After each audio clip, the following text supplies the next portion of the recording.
Hello students, आज हम करेंगे कोलिजन इन 2 डायमेंशन। और कोलिजन का नेचर कैसा लेना है? Elastic collision. Last time elastic collision इन 1 डायमेंशन किया था। कोलिजन इलास्टिक हो या non elastic, momentum is always conserved. Linear momentum हमेशा क्या होता है? कंजर्व्ड होता है। और इलास्टिक कोलिजन की एक कैरेक्टरिस्टिक थी कि काइनेटिक एनर्जी भी कंजर्व्ड होती है, जबकि इन इलास्टिक कोलिजन में काइनेटिक एनर्जी का लॉस होता है, डिसिपेशन होता है in the form of heat, light और साउंड। फिलहाल हम इलास्टिक कोलिजन इन 2 डायमेंशन कर रहे हैं। यहां पे diagram, a body of mass m जिसकी इनिशियल वेलोसिटी हमने क्या ली थी? v1। अनदर बॉडी जिसका मास m2 था, वो कार्टेशियन कोऑर्डिनेट सिस्टम पे रेस्ट पे थी। सो ये हमारा इनिशियल सिचुएशन था। इस बॉडी का मास क्या था? m2, और ओरिजिन पे रेस्ट ली थी हमने। आज 2 डायमेंशनल है। जब 1 डायमेंशनल मोशन था तो m1 collide with m2 and both were moving along the x axis. और हमने 2 स्टेप में खत्म किया था, मोमेंटम कंजर्व किया था और क्या कंजर्व किया था? Kinetic. Then we simplified mathematically. अब ये जो बॉडी m1 है, जिसकी स्पीड या वेलोसिटी कितनी है? v1 वेक्टर, बॉडी रेस्ट पे है, इसकी वेलोसिटी से v2 ले, but because it is at rest we take it as 0।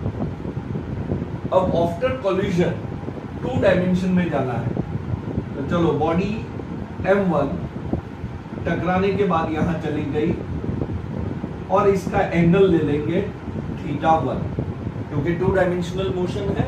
So we assume कि it move in a xy plane. Another body m2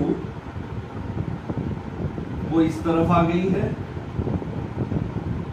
और इसका angle with respect to x axis हम θ2 लेंगे। तो क्लियरली देख लो, 2 dimensional motion हो गया। ये 1 dimensional body, both bodies were along the x axis. Initially ये बॉडी रेस्ट पे थी, कोलिजन के बाद ये सिचुएशन। आपको डायग्राम ड्रॉ कर लेना है। अब हमें ढूंढना क्या है? कोलाइड होने के बाद इसकी वेलोसिटी चेंज हो जाएगी, इसकी भी वेलोसिटी जो रेस्ट पे था वो भी मोशन में आ गया है और दोनों का एंगल बन गया। अब because the collision in 2 dimension, हम law of conservation of linear momentum लगाते हैं।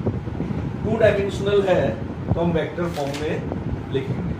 उससे पहले अगर हमें इसकी थियरी लिखनी है तो मैं फटाफट बोल देता हूं, जो बहुत ही सिंपल है। आप डायग्राम का डिस्क्रिप्शन थियरी में लिखते हैं। So consider 2 bodies of mass m1 and m2 where the velocity of m1 is v1 and the body m2 is assumed to be at rest at the origin of the Cartesian coordinate system. Let us assume that a body of mass m1 collides with a body of mass m2 and after collision body m1 and m2 move in a different direction with an angle θ1 and θ2। so ये अपने words में आप लिख सकते हैं। चलो बैठ के लिख लो, मेरा मुंह मत देखते रहो, लिखनी है अपने आप। थियरी डायग्राम के डिस्क्रिप्शन को देख के ही लिखी जाती है, ना कि बैठ के रट्टा मारा जाए। तो जो डायग्राम मैंने बनाया है उसको थियरी के फॉर्म में लिख देना। अब बहुत सिंपल है, मोमेंटम कंजर्व होगा तो हम initial momentum of the system is equal to final momentum of the system लिखेंगे। क्योंकि 2 डायमेंशन मोशन है तो मोमेंटम वेक्टर फॉर्म में लिखेंगे। चलो initial momentum. So initial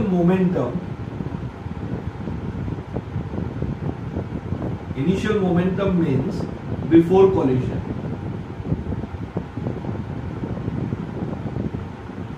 of the system में अपने पास कितनी बॉडी है? 2 बॉडी है, m1 एंड m2। तो इनिशियल मोमेंटम क्या होगा, m1 v1 वेक्टर प्लस ये बॉडी तो रेस्ट पे है, इसका मोमेंटम क्या हो जाएगा, c. After collision that will be referred as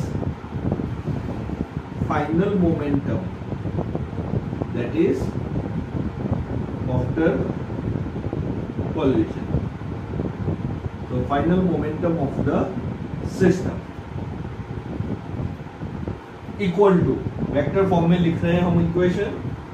सो इसकी स्पीड ले लेते हैं v1 डैश और इसकी स्पीड ले लेते हैं v2 dash. Dash means final. So symbol हमारे हाथ में है, हम चाहें तो इसको v1i, i for initial, v2i, i for initial, v1f final of f1, v2f. So symbol हम अपने हिसाब से दे सकते हैं. चलो अब इसका momentum m1 v1 dash plus m2 v2 dash. Derivation बहुत सिंपल सा है, simply law of conservation of momentum लगा. अब लॉ क्या कहता है, initial momentum of the system should be equal to the final momentum of the system. तो initial momentum हमारा क्या है, m1 v1 प्लस 0 वो लिख नहीं रहे, equal to m2 v1 dash plus m1 v1 dash plus m2 v2 dash. अब equation तो किस फॉर्म में है, वेक्टर फॉर्म में है, 2 डायमेंशनल मोशन है. बार बार हमने ये पढ़ा है कि 2 डायमेंशनल मोशन हो तो हमें रिसॉल्व करना पड़ता है. तो हम रिसॉल्व करते हैं इसको. तो we drop a perpendicular. So v1 vector का कौन सा कंपोनेंट हो जाएगा, जिसके साथ एंगल बनता है वो कॉस कंपोनेंट. तो डायग्राम में नेसेसरी चेंजेस करने हैं. तो ये हो जाएगा v1 डैश कॉस 1. उसी तरह v1 डैश का y कंपोनेंट ये हो जाएगा v1 डैश साइन थीटा 1. इसी तरह m2 को रिसॉल्व करेंगे, जिसके साथ थीटा बन रहा है वो वापस से कॉस कंपोनेंट. तो ये हो जाएगा v2 डैश कॉस थीटा. चलो बना लिया कि नहीं डायग्राम. चलो y component v2 dash sine theta. चलो अपने डायग्राम में नेसेसरी चेंजेस. अब इक्वेशन किस फॉर्म में है, वेक्टर फॉर्म में. Any vector can be written as, तो याद हो तो ए वेक्टर को कैसे लिखते थे, axi plus ayj, where ax was written as a cos theta I plus a sin theta j. जब वेक्टर्स पढ़ाया था तो ये जो वेक्टर ए बनाया था वो फर्स्ट क्वाड्रेंट में बनाया था. So we have taken positive. ये तो फर्स्ट क्वाड्रेंट में है, लेकिन ये कौन से क्वाड्रेंट में है, फोर्थ क्वाड्रेंट. अब इनको रिसॉल्व करेंगे. तो m1 v1 वेक्टर, तो v1 वेक्टर देखोगे तो कौन से एक्सिस पे, एक्स एक्सिस पे ही है. तो उसका y कंपोनेंट तो हमारे पास नहीं है. तो हम इसको 2 हिस्सों में बांट देंगे. तो ये कंपोनेंट क्या बन जाएगा, m1 v1 i. This is equal to, अब v1 डैश, तो v1 डैश यहाँ जैसे a वेक्टर है उसकी जगह v1 डैश हो गया यहाँ पे. तो यहाँ लिख देंगे m1, तो v1 डैश का कंपोनेंट v1 डैश, जो डायग्राम में देखो cos थीटा 1 और कौन सी डायरेक्शन में है, x एक्सिस, तो i cap plus v1 dash का y कंपोनेंट देखते हैं. तो v1 डैश साइन थीटा 1 और कौन से एक्सिस पे है, y एक्सिस पे, तो j कैप हो जाएगा. देखो रिसॉल्व कर। एक बार प्रैक्टिस हो जाएगी तो ये स्टेप्स हम एलिमिनेट कर सकते हैं। तो यहाँ पे हम क्या कर रहे हैं, इन दो स्टेप के बीच में हम अपने वेक्टर को रिसॉल्व कर रहे हैं। और रिसॉल्व क्यों करना पड़ रहा है, क्योंकि मोशन कैसा है हमारा 2 डायमेंशनल। उसी तरह प्लस m2 v2 डैश देखते हैं। तो v2 डैश का कॉस कंपोनेंट वो तो पॉजिटिव एक्स एक्सिस पे है, तो v2 डैश कॉस थीटा 2 आई कैप। अब यहां गलती होती है सब, ये कौन सा कंपोनेंट है, नेगेटिव y कंपोनेंट या नेगेटिव y एक्सिस है। तो हम क्या गलती करते हैं, यहाँ पे माइनस लगाना भूल जाते हैं। तो यहाँ पे हो जाएगा minus v2 dash sine theta 2 j cap. इस तरह से रिसॉल्व हो गई। तो ये माइनस का ध्यान रखना है हमें।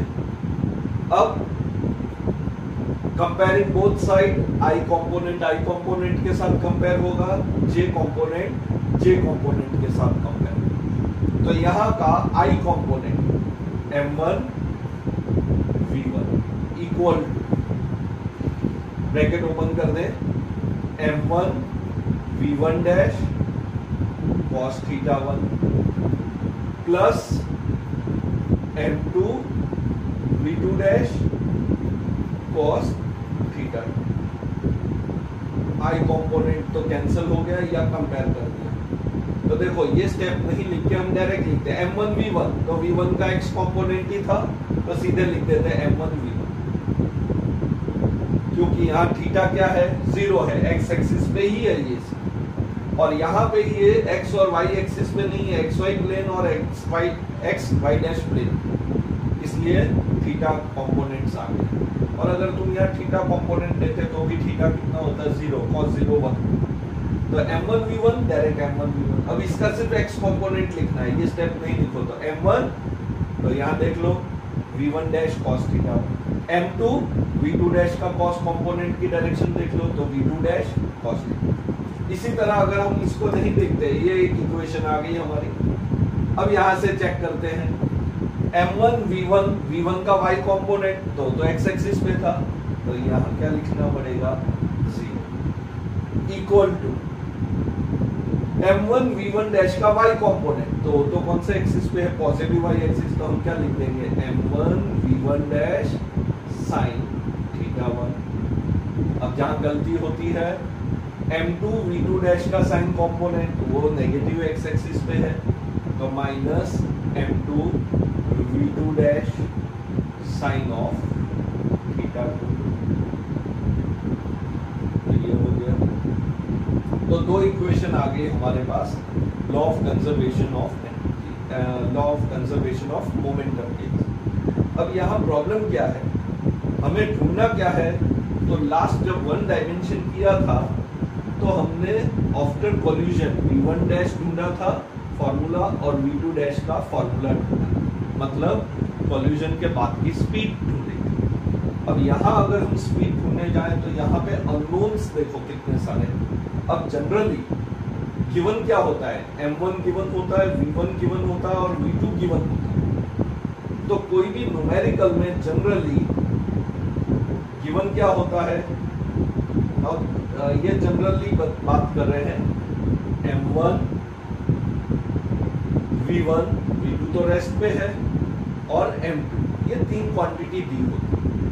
लेकिन इन दो इक्वेशन में अगर हम अननोन ढूंढने की कोशिश करें कि कौन सी चीजें अभी भी अननोन है, तो v1 dash theta 1, v2 dash और थीटा 2, 4 अननोन है। और इक्वेशन भी हमारे पास कितनी है, 2। मैथमेटिक्स का रूल तो क्या कहता है, जितने अननोन उतनी इक्वेशन। तो ये 2 इक्वेशन सफिशिएंट नहीं है सॉल्यूशन लाने के लिए, मतलब हम v1 डैश और v2 डैश नहीं ढूंढ सकते। कोलिजन के बाद इनकी क्या स्पीड होगी वो ये 3 डेटा से नहीं ढूंढ सकते, क्योंकि minimum if there are 4 unknowns आपको 4 इक्वेशन चाहिए, जबकि हमारे पास तो सिर्फ अभी कितनी इक्वेशन आई है, 2 इक्वेशन। चलो एक इक्वेशन और ला सकते हैं, क्योंकि कॉलिजन इलास्टिक है तो काइनेटिक एनर्जी भी क्या होनी चाहिए, कंजर्व होनी चाहिए।